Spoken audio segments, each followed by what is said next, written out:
we're doing in Connecticut and what 16 other states plus the District of Columbia are doing. This is the purest form of the Affordable Care Act.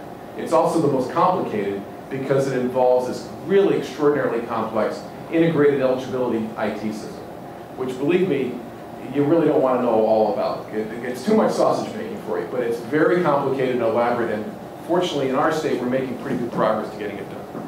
The second is something known as a federal facilitated marketplace or exchange. This is the default exchange. This is for the states that wish Obama were never elected, wish the Supreme Court ruled differently, wish Obama were never re-elected, wish this were like the last episode of Dallas, where it was all a bad dream. Those are for those things. And the third is something known as a state partnership. And that's basically a hybrid of the first two. So the federal government does a piece of the exchange, and the respective state does another piece. With respect to numbers, I told you there were 17 states doing the state-based exchanges, like Connecticut. And they're typically on the coasts.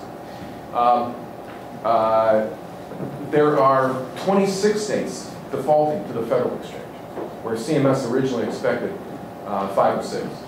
And there are 7 doing state-based exchanges.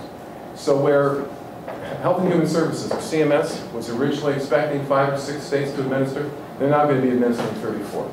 So it's a very, very challenging time for everybody. You know, we tease, because we're considered one of the top 3 states in our development nationally. At least that's what they tell us, CMS tells us. That and $2, by the way, gets you a cup of coffee, but it's nice to hear it sometimes. Those folks in DC have got a big, big challenge bringing this thing up. And that's one of the reasons you may have read that they deferred the implementation of the Small Business Health Options Exchange until January 15. We, however, are one of 3 states that are going to be still on track to introducing that in 2014. So, Medicaid expansion I talked about, moving up to 138% of the federal poverty level. That's about $14,400 for an individual. You know, I think about the default exchange for a second. It just reminds me of my prior job in California. I visited with the Lieutenant Governor of Ohio, and she's also the insurance commissioner, and is a member of the Tea Party. And I asked her what Ohio was going to do, whether they were going to implement their own exchange, and she said, no, we're not going to do that. And I said, are you going to default to the federal exchange? She said, no, we're not doing that either. So I said, are you going to secede? Is this going to be the Republic of Ohio? She said, no, we're not doing that, we're just not going to do it. That represents, by the way, a big, big piece of the country. Like half of those states would just kind of hope this whole thing goes away. So this has got a whole other dynamic that's just going to be kind of interesting.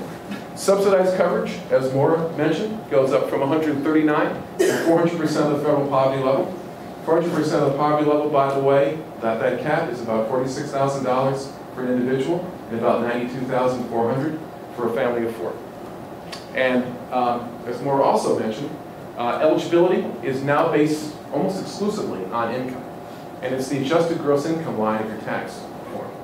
It always reads modified because there are all these kinds of really quirky details that could potentially modify your adjusted gross income.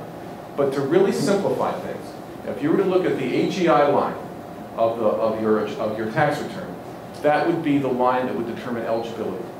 And that eligibility would be potentially for either Medicaid, for tax subsidies, that goes from the 138 to the 400, or if you're above that 400%, you'd be eligible for unsubsidized commercial coverage. Okay, so this is a schematic of how